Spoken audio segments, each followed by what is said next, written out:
인사하시겠습니다. 잘 오셨습니다. 인사 한번 하시겠습니다. 감사합니다. 예. 웃으라고 그러면은 이 판국에 어떻게 웃음이 나옵니까? 이렇게 얘기할 수도 있을 것 같아요. 예수님이 이 땅에 오신 처음 낙이 그죠? 말 구유통에 탄생하신 그거는 웃을 만한 일입니까? 예. 왕이 된다고 했을 때 어디서 났냐 물어봤을 때 왕궁에 태어난 게 아니라 말 마국간에 그것도 말통에 그죠? 태어났다. 굉장히 어떻게 보면 웃음거리가 될 수 있을 만한 일입니다. 그런데 하나님은 그 일을 진짜 웃게 하십니다. 십자가를 지시고 부활하시게 하시고 모든 무릎을 그 앞에 무릎 꿇게 하시고 하나님의 하나님 되심을 알게 하십니다. 예수님이 마지막 순간 이제 예루살렘을 향해 나아가시는 그 장면에 타고 가신 거는 우리가 알고 있는 아라비아 병마가 아닙니다. 조랑말입니다. 굉장히 남들이 볼 때는 좀 우스꽝스러웠을 것 같아요. 이게 뭐지? 저거 타고 지금 가시는 저분이 이 세상의 왕이란 말이야. 이렇게 얘기한다면 굉장히 웃을 것 같아요. 근데 그 웃음이 조롱 섞인 그 웃음이라고 할 수 있는 그 웃음이 나중에는 예수님에게 진정한 웃음이 되게 하십니다. 구약에 보면 아브라함이 등장하는데 아브라함이 100세 아들을 얻게 돼요. 그 1년 전에 어떤 사건이 벌어집니까? 나그네를 잘 대접했는데 정년 이맘때 당신에게 아들이 있을 거다 이런 얘기를 들어요. 장막에서 뒤에서 이 소리를 들었던 아내가 사라가 어떻게 해요? 웃어요. 어떤 웃음일까요? 내가 볼 땐 비웃는 웃음입니다. 이거 참 내가 경수가 다 끊어졌는데 저 사람 뭐 하는 사람이야. 웃긴 사람이라고. 그런데 그 다음에 1년 후에 진짜 웃게 하십니다. 이삭을 주시고 웃게 하세요. 하나님이 이 땅에 그리스도를 주시고 우리의 삶에 하나님께서 은혜를 주셨는데 살아가는 동안 하나님이 우리에게 원하는 것이 있다면 그것이 뭘까요? 기쁨을 잃어버리지 않는 겁니다. 실학의 삶을 잊지 않는 거예요. 어떤 환경을 만나도 기뻐하는 겁니다. 사도 바울의 삶의 고백 속에 있는 그대로 감옥에 있을 때 죽어가는 마지막 장면, 순교의 마지막 장면에도 그는 기쁨과 즐거움을 잃어버리지 않았어요. 그렇다면 이가 코로나 바이러스 이거 하나 앞에 오늘 우리의 태도가 얼굴에 근심이 가득한 얼굴로 있는 이 모습이 하나님 앞에 영광이 될 수 있을까? 웃음을 잃지 않게 되시길 주의 이름으로 축원합니다. 웃음이 있어야 돼요. 저는 오늘 전도서 8장 전체를 읽으려고 했는데 너무 길 것 같아서 사실은 9절부터 읽었습니다. 오늘 전도서 8장은 지혜자의 얼굴을 얘기합니다. 지혜자는 누구고 지혜자는 왜 웃는지 바로 그걸 얘기하고 있어요. 그래서 8장 1절에 보면 누가 지혜자와 같으며 누가 사물의 이치를 아는 자이냐 사람의 지혜는 그의 얼굴에 광채가 나게 하나니 그의 얼굴에 사나운 것이 변하느니라. 네. 사물의 이치를 아는 자를 솔로몬은 지혜자라고 평가합니다. 사리에 맞는 말, 사리에 맞는 행동을 하는 사람이 지혜자, 바로 그런 사람이란 겁니다. 그런데 이 지혜자의 그러면 특징은 뭘까요? 1절 하반절에는 그렇게 표현합니다. 지혜는 그의 얼굴에 광채가 나게 하나니, 그죠? 광채가 나게 한다. 누구처럼요? 신약에 보면 스데반 집사처럼 얼굴이 환하게 광채가 나게 합니다. 지혜로운 사람은 형통한 일을 맞이할 때 어떻게 살까요? 하나님의 은혜를 생각하면서 감사하며 살아갑니다. 기뻐합니다. 즐거워합니다. 그럼 곤고한 일을 당했을 때는 어떻게 할까요? 낙심하거나 불평하지 않습니다. 그 속에서 반드시 하나님의 선한 뜻이 있다는 것을 생각하면서 마음의 평화를 잃지 않습니다. 그래서 무슨 환경이 됐든 어떤 처지가 됐든 그 얼굴이 환하게 빛날 수밖에 없는 그 사람이 지혜자예요. 근데 어리석은 사람은 어떨까요?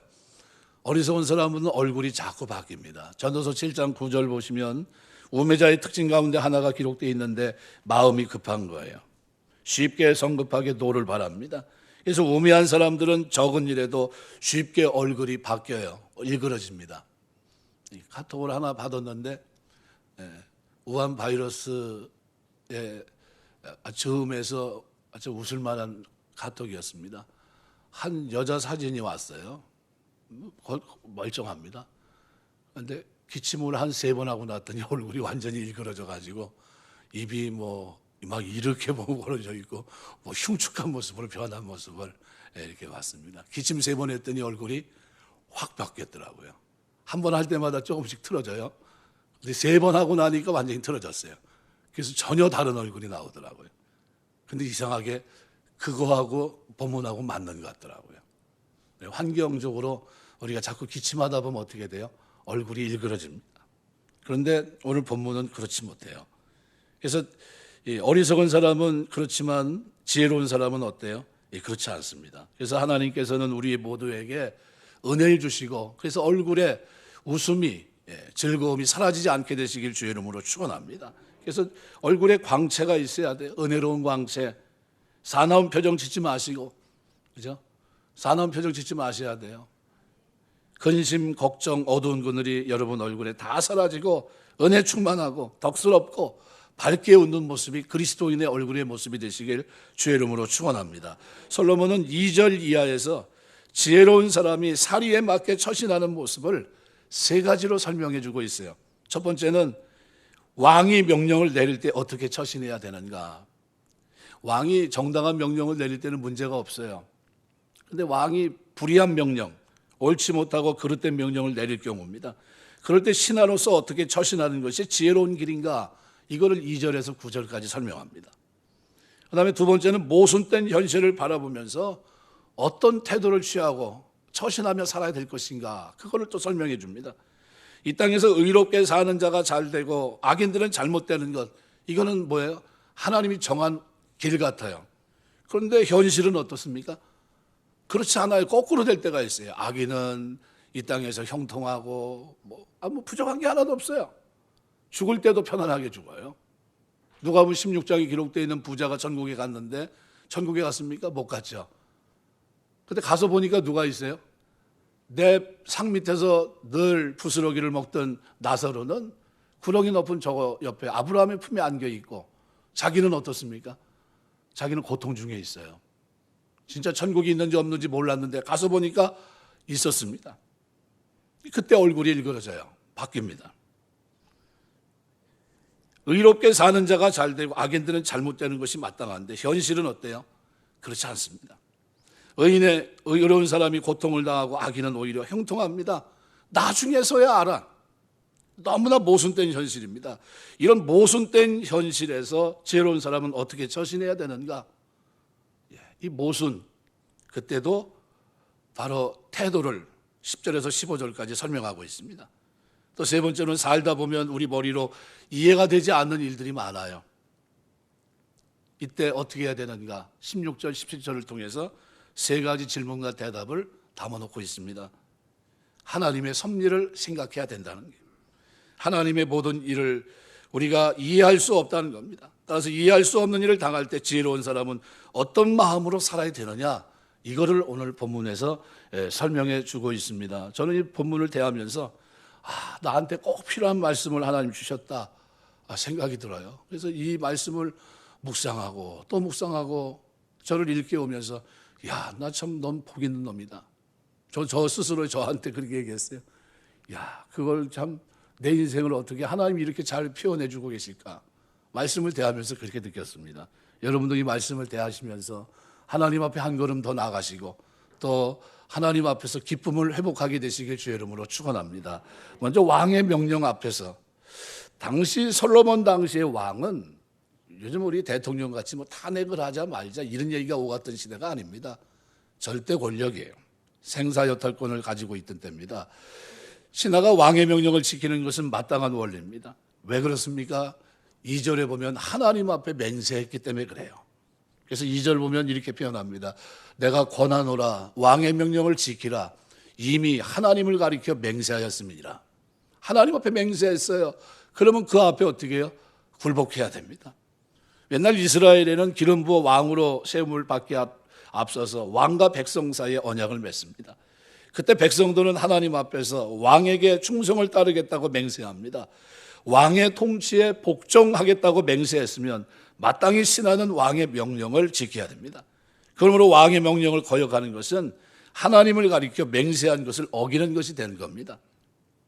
그런데 경우에 따라서 신하가 생각하기에 불합리한 뜻에 맞지 않는 명령을 왕이 내릴 때가 있습니다. 그럴 때는 어떻게 해야 됩니까?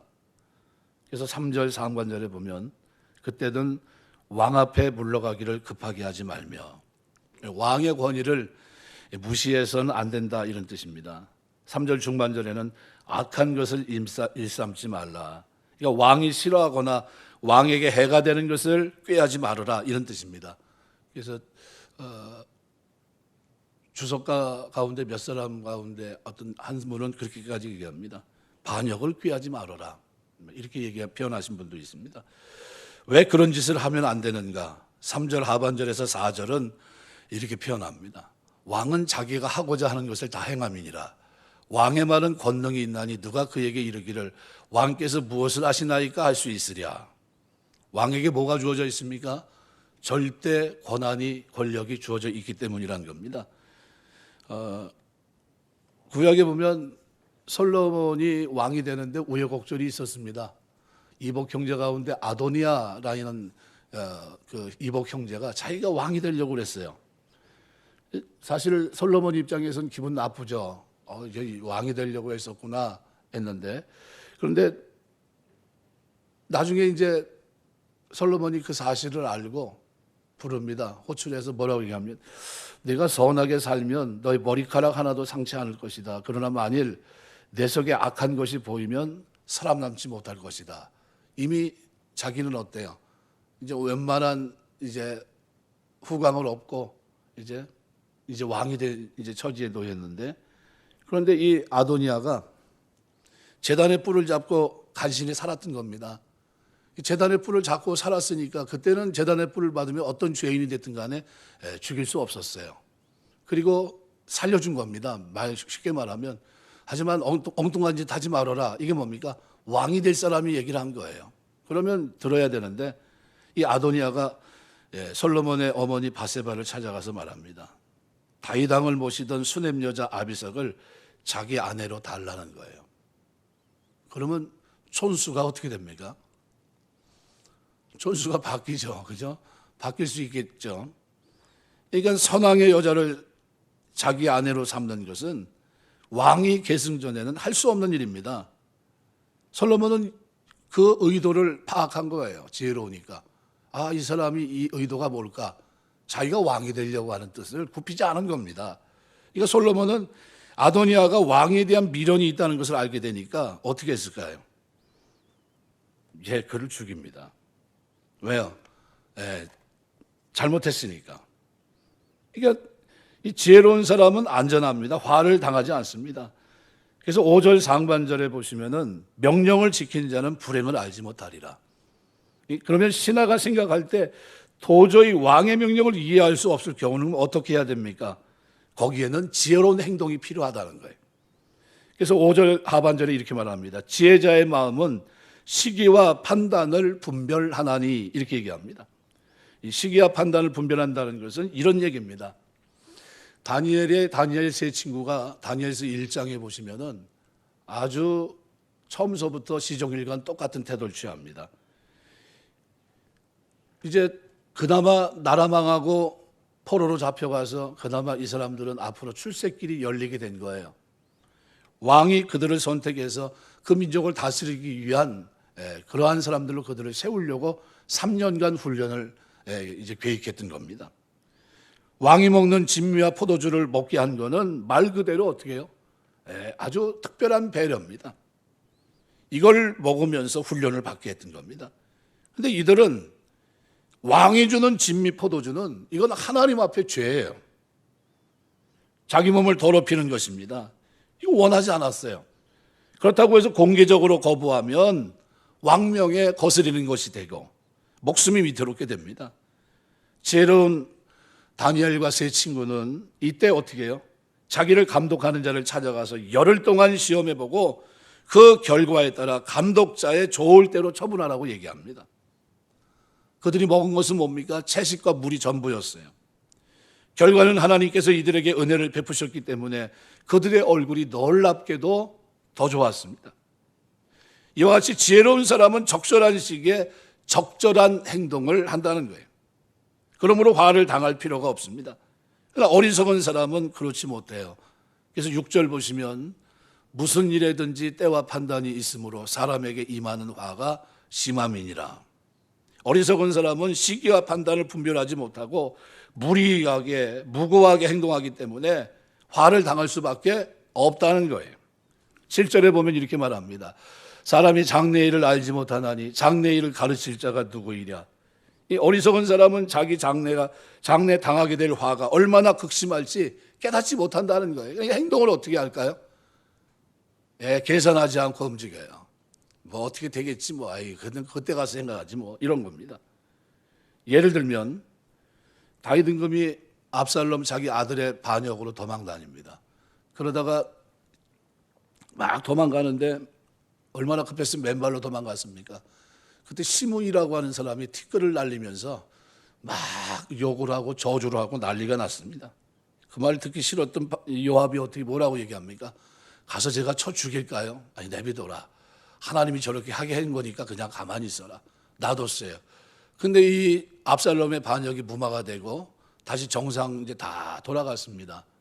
이제 문제는 다윗이 솔로몬에게 왕위를 물려주고 이제는 하나님의 부름을 받게 됐습니다. 근데 유언을 남겨야 되는데 그 유언의 자리에서 다윗이 한마디를 던집니다. 시므이를 눈여겨보라는 거예요. 시므이가 뭘 했기 때문에요? 가만히 있다가 어려울 때 다윗에게 어떻게 해요? 돌 던지면서 저주했던 사람입니다. 죽이진 않았어요. 그러니까 솔로몬이 왕이 돼서 그래서 제일 먼저 누굴 부릅니까? 시므이를 불러요. 불러서 이렇게 얘기합니다. 너는 죽어 마땅한 사람이지만 선왕 다윗이 하나님을 가리켜 맹세했기 때문에 너를 죽이지는 않겠다. 그러나 이제부터 너는 예루살렘을 떠나지 말고 예루살렘 안에서만 살아라. 그러면 너는 살게 될 거다. 이렇게 얘기했어요. 그럼 예루살렘을 벗어나면 어떻게 될까요? 죽는 겁니다. 근데 이 시므이가 왕의 명령을 귀담아 듣지 않았어요. 3년쯤 지났는데 시므이의 두 종이 도망갑니다. 시므이는 아무 생각 없이 두 종을 쫓아가서 붙잡아가고 다시 돌아왔어요. 시므이는 왕의 명령을 어긴 것이고 예루살렘 바깥으로 나갔다는 사실을 심각하게 생각하지 않았던 것 같아요. 그 일로 시므이는 어떻게 됐을까요? 죽임을 당합니다.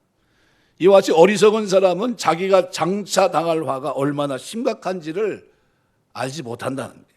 그러니까 왕이 화를 내리기로 작정하면 화에서 벗어날 사람이 누가 있느냐는 거예요. 그러니까 미리 지혜롭게 처신해야 됩니다. 솔로몬은 그래서 그것을 8절에서 4가지로 설명합니다. 바람을 주장하여 바람을 움직이게 할 사람도 없고 죽는 날을 주장할 사람도 없고 전쟁할 때 모면할 자도 없으며 악이 그의 주민들을 건져낼 수도 없다. 방법이 없다는 거예요. 방법 쉽게 말하면. 그럼 솔로몬의 결론은 뭡니까?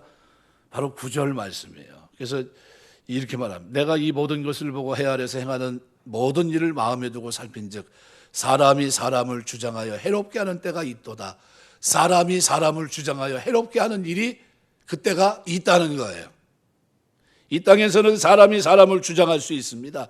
왜요? 하나님께서 권세를 주셨기 때문입니다. 그 권위를 인정하고 그 권세에 순복하는 사람들은 해를 당하지 않습니다. 안전합니다. 그러나 그 권위를 무시하면서 왕의 명령을 거역하게 될 때는 해를 당할 수밖에 없습니다. 로마서 13장 1절 2절 보시면 각 사람은 위에 있는 권세들에게 복종하라. 권세는 하나님으로부터 나지 않음이 없나니 모든 권세는 다 하나님께서 정하신 바라. 그러므로 권세를 거스린 자는 하나님의 명을 거스름이니 거스리는 자들은 심판을 자초하리라.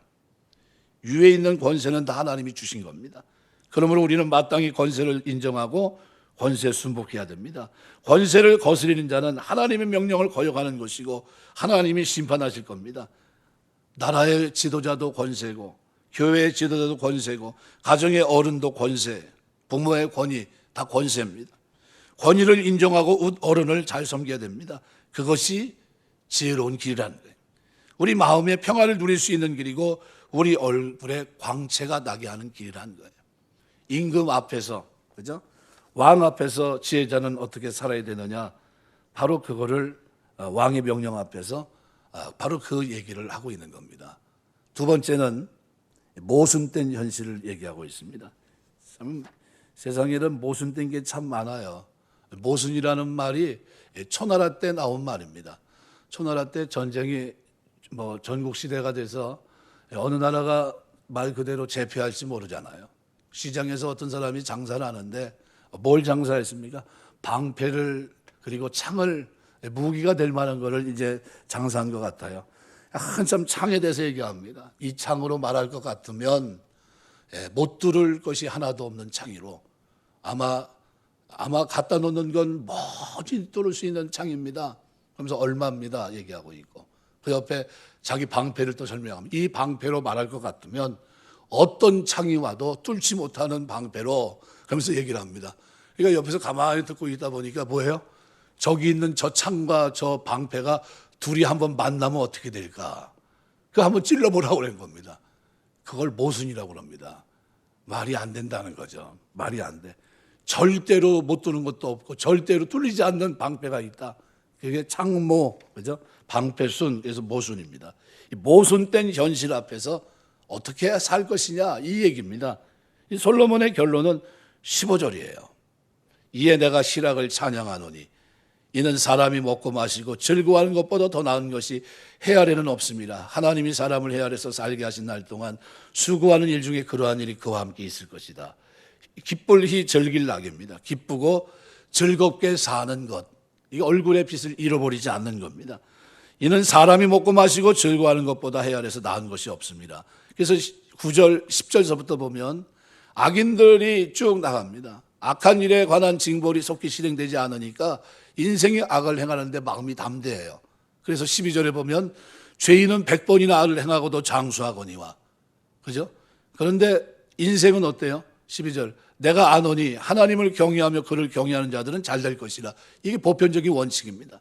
또 13절 보면 악인은 잘 되지 못하고 장수하지 못하고 그날이 그림자와 같으리니 이는 하나님을 경외하지 아니함이니라. 이게 맞는 말이에요. 그런데 세상에서 행해지는 14절 보면 헛된 일이 있나니 악인들의 행위에 따라 벌을 받는 의인이 있고 의인들의 행위에 따라 상을 받는 악인도 있다는 것이라. 내가 이르노니 이것도 헛되도다. 이게 뭐예요? 모순이라는 거예요. 정상적이라면 상관이 없는데 이 모순된 삶에서 어떻게 살 것이냐, 바로 그 얘기입니다. 그래서 여기서 오늘 지혜자가 말하는 것은 형통할 때는 뭡니까? 모든 것이 하나님의 은혜인 줄 알고 기뻐하고 감사하며 희락, 즐거워하라는 거예요. 그러나 곤고할 때는 어떻게 합니까?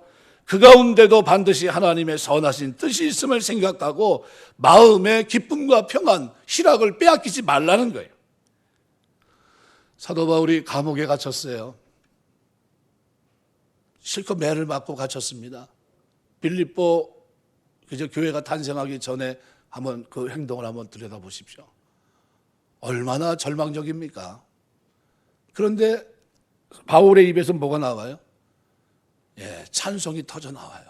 아니 매를 실컷 맞고 그것도 죄수의 몸이 돼서 감옥에 갇혀서 말 그대로 진짜 제대로 한번 맞고 지금 감옥에서 어떻게 할지도 모르는 그런 처지가 됐는데 거기서 뭐 하고 있어요? 기뻐하고 즐거워하고 있어요. 형통할 때는 하나님의 은혜로 기뻐하고 즐거워하고 있고 고난 속에서는 하나님을 찬송하며 기뻐하고 즐거워하고 있어요. 뭘 생각하면서요? 하나님의 선한 뜻이 있겠지. 하나님의 선하신 뜻이 있겠지. 이게 사도 바울의 지혜자의 얼굴이에요.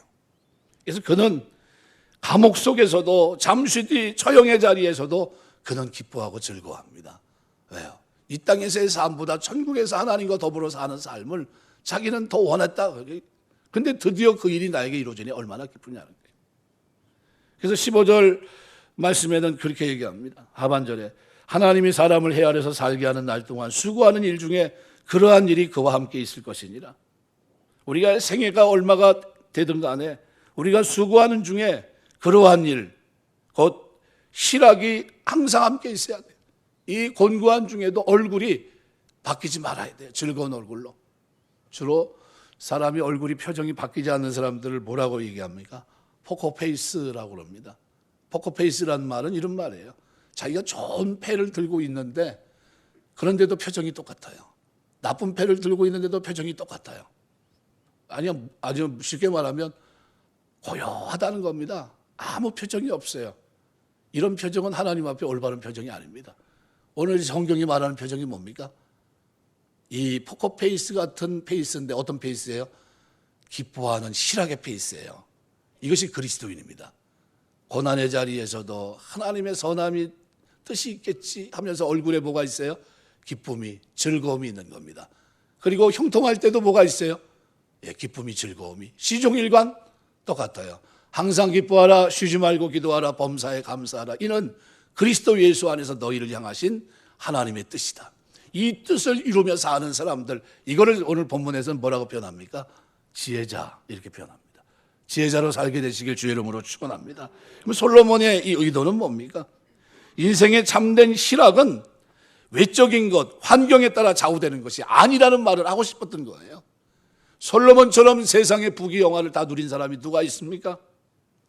요즘으로 말하면 전에도 한번 제가 말씀드렸지만 그가 가지고 있는 마병, 그죠? 그걸 먹이려면 얼마나 된다고요? 요즘으로 말하면 진짜 좋은 스포츠카, 그게 몇천 대씩 있는 사람이에요. 몇백 대씩. 상상이 됩니까? 그 좋은 차들이 쫙 해가지고 1, 2, 3, 4로 해가지고 100대, 200대씩 있다고 생각해 보세요. 기가 막히지 않습니까? 그 마방만 몇 개입니까? 그들 말을 먹이려고 먹이는 먹이통만 몇 개입니까? 어마어마잖아요. 그런데 그 환경 속에서 그렇게 좋은데도 기뻐하지 못할 수 있다는 겁니다. 그렇게 누렸던 사람이 얘기한 게 뭡니까? 기쁨은 외적인 것에 있는 것이 아니라는 거예요. 그럼 어디 있습니까? 참된 실학은 성령의 열매 우리 마음속에 있어요. 우리가 하나님 앞에 기도하면서 하나님 나에게 성령의 실학, 기쁨을 나에게 주시옵소서. 내가 어떤 환경을 만나도 하나님의 은혜로 기뻐하고 하나님의 선하심을 확신하며 기뻐할 수 있는, 고난의 자리에서도 기뻐할 수 있는 이 기쁨이 내 삶에서 떠나지 않도록 도와주옵소서. 기도하는 여러분 되시길 주의 이름으로 축원합니다. 외적인 환경이 지금 대단히 안 좋아요. 코로나 바이러스로 인해서 얼굴이 다 근심이 가득해요. 두려움이 역력합니다.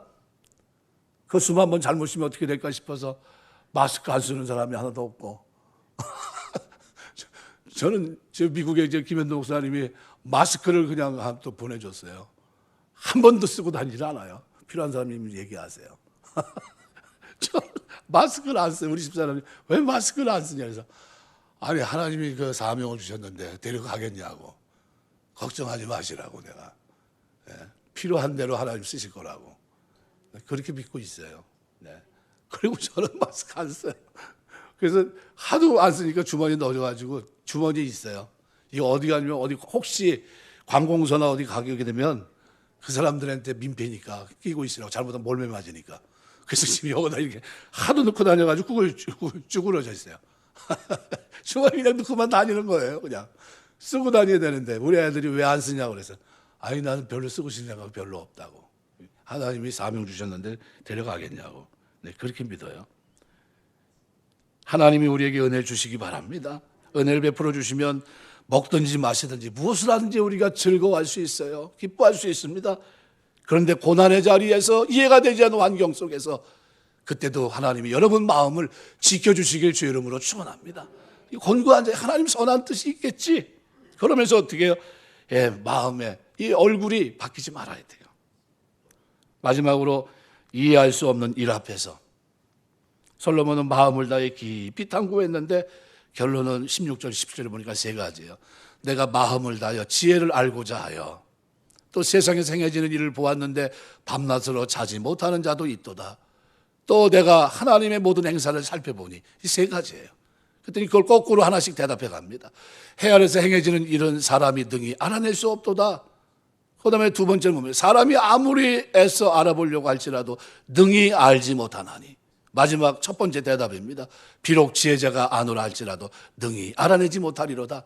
그게 무슨 얘기입니까?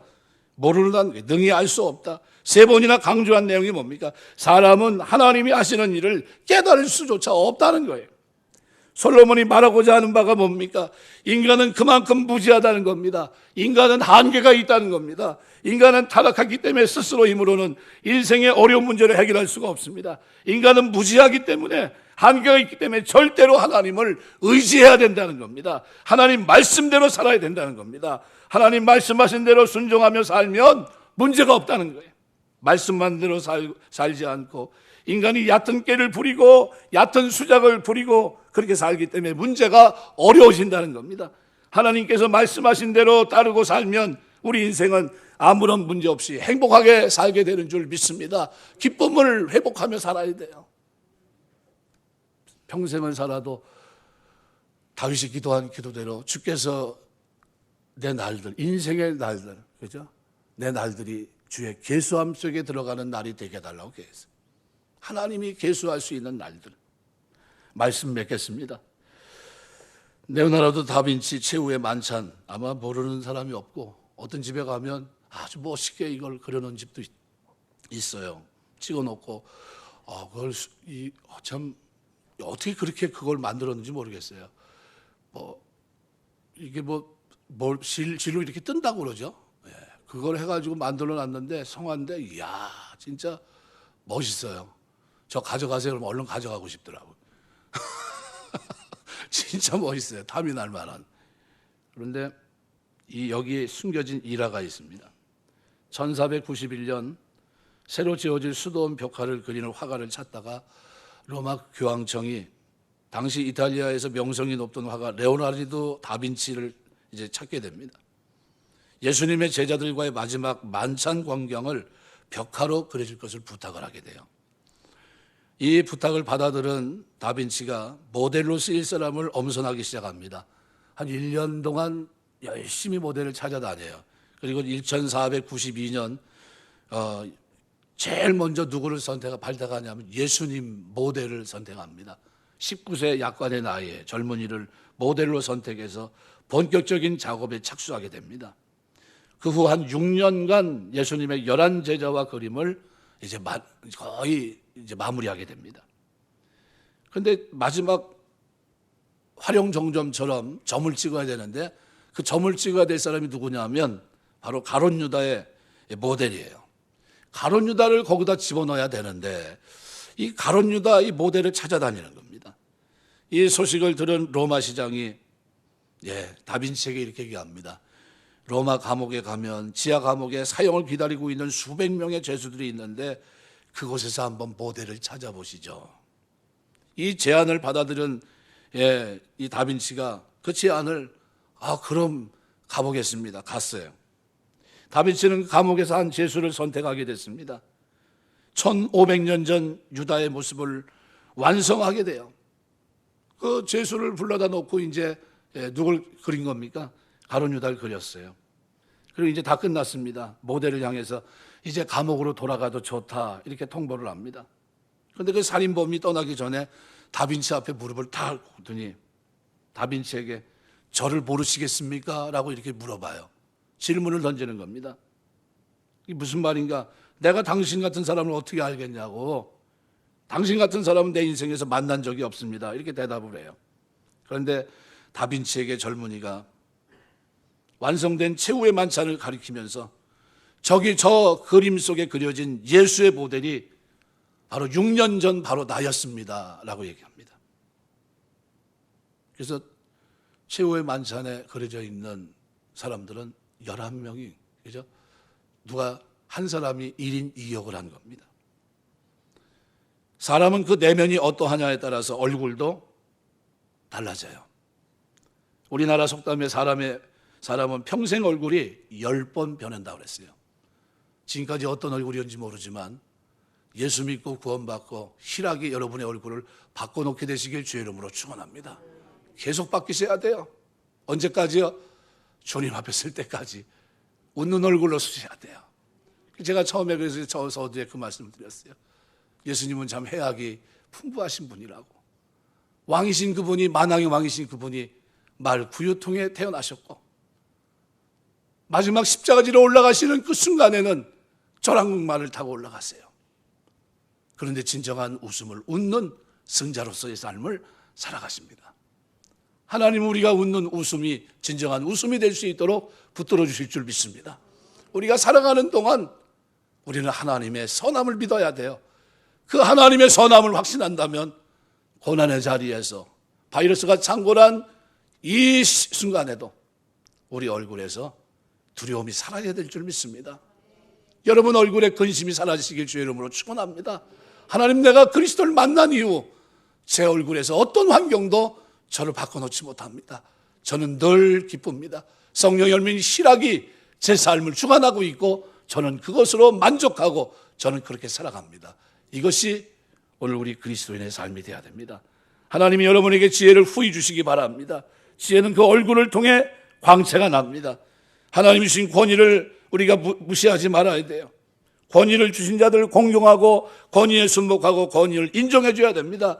시기와 판단을 잘 분별해서 무슨 일이든지 적절한 시기에 적절하게 처신할 수 있어야 됩니다.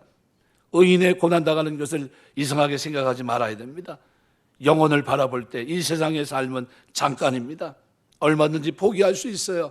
그래서 사도 바울은 말합니다. 생각건대 현재 고난은 장차 우리에게 나타날 영광과 좋게 비교할 수 없도다. 좀 생각해 보며 살라는 겁니다. 그러면 우리가 웃음을 잃어버리지 않아요. 원형극장에서 사자의 먹이가 되는 그 순간에도 그들은 생각했던 겁니다. 장차 받을 영광, 그 기쁨에서 우리의 얼굴 속에 있는 이 즐거움을, 기쁨을 무엇가 빼앗아 갈 수 있겠습니까?